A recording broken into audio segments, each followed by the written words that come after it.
கோடி செல்வம் வர வெற்றிவேல் முருகனை பிடித்து கொள்ளுங்கள். அவரை பிடிக்க இந்த ஆண்டின் கடைசி சஷ்டி வரும் வியாழக்கிழமை குருநாள் சஷ்டி. கோடி நன்மைகள் கிடைக்க, செல்வ செழிப்புகள் பெற, குருவாய் முருகனையை நினைத்து நான் சொல்லும் ஒரு பரிகார மந்திர ஜபத்தை வரும் வியாழக்கிழமை செய்யுங்கள். நிச்சயமாய் உங்கள் வாழ்வில் ஒரு அற்புதம் ஏற்படும். ஓ முருகா, குருமுருகா, அருள்முருகா, ஆனந்த முருகா, சிவசக்தி பாலனே, சண்முக சடாச்சரனே, கனவிலும் நினைவிலும் நீ காக்க. ஓம் ஸ்ரீம் ஐம் வேல் காக்க. வெற்றிவேல் முருகனுக்கு அரோகரா. ஆனந்த வணக்கம் அன்பு அன்பர்களே. வரும் வியாழக்கிழமை இந்த ஆண்டோட கடைசி சஷ்டி குருநாள். முருகன் தான் குரு அனைத்து சித்தர்களுக்கும். நம்ம சித்தர்களையும் முருகனையும் இணைத்து வரும் வியாழக்கிழமை வழிபட்டால் சத்ருக்கள்லாம் யார்? நமக்கு எதிரி யார்? நமக்குள்ளே இருக்கக்கூடிய நெகட்டிவ் எனர்ஜி தான் நம்மளுடைய எதிரி. நமக்குள்ளே இருக்கக்கூடிய நெகட்டிவ் எனர்ஜி போவதற்காகத்தான் சஷ்டி விரதம் இருந்தால் சக்தி கிடைக்கும். அந்த சக்தி புத்தியில் வேலை செய்யும். அந்த புத்தி நமக்கு தேவையை பூர்த்தி செய்து தரும். அதுவும் முருகனை குருவாக நினைத்து வழிபட்டால், திருச்செந்தூர் முருகனாக நினைத்து வழிபட்டால் நமக்கு செல்வமும் கிடைக்கும். ஆமாங்க, குரு தான் செல்வத்தை தருவார்.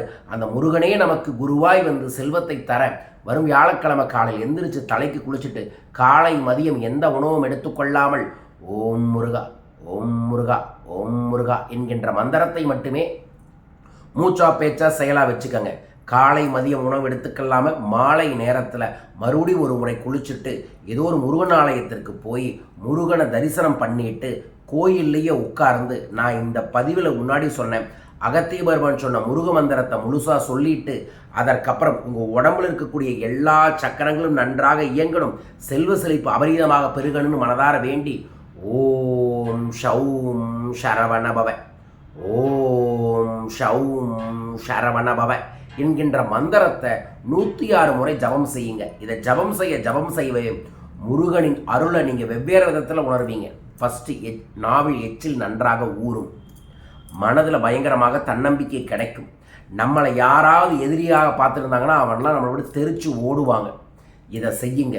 இன்னும் கூட சேர்ந்து ஒரு முருகன் வேல் இருந்துச்சுன்னா அந்த வேலுக்கு அபிஷேகம் பண்ணுங்க. தண்ணீரால், பன்னீரால், திருநீரால், சந்தனத்தால், குங்குமத்தால், அதற்கப்புறம் பஞ்சாமிரத்தால் அபிஷேகம் பண்ணிவிட்டு அந்த பஞ்சாமிரத்தையே முருகனுக்கு படைச்சிட்டு இந்த மந்திர ஜபமெல்லாம் முடித்து பஞ்சாமிரத்தை சாப்பிட்டு விரதத்தை முடியுங்கள்.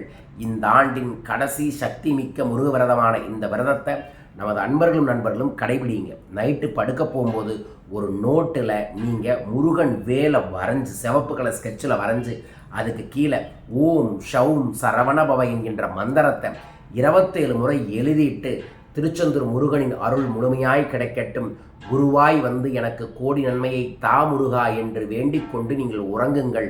அடுத்த நாளே உங்களுக்கு செல்வம் செழிப்பாக முருகனின் காட்சியும் ஆசையும் உங்களுக்கு கிடைக்கும். விடுமுறை நாளாகவும் இருக்குது. கிறிஸ்துமஸ் அன்று வரக்கூடிய இந்த அற்புதமான தெய்வீகமான சஷ்டி விரதத்தை நமது அன்பர்கள் இருங்க. சஷ்டி விரதம் உடம்பை சுத்தப்படுத்தும், மனசை சுத்தப்படுத்தும், நமக்குள்ளே இருக்கக்கூடிய எதிர்மறையை சுத்தப்படுத்தும். உங்களுக்கு எல்லா சுத்தமும் ஆகி நன்மைகள் கிடைக்க வேண்டும் என பிரார்த்திக்கின்றேன். கண்டிப்பாக இந்த வழிபாட்டை செய்யுங்க. யார் செய்ய போகிறீங்க முருகான்னு கமெண்ட் பாக்ஸில் மென்ஷன் பண்ணுங்கள். வரும் வெள்ளிக்கிழமை நம்மளோட குபேர பீடத்தில் சிறப்பு அபிஜித் பூஜை நடக்க இருக்குது.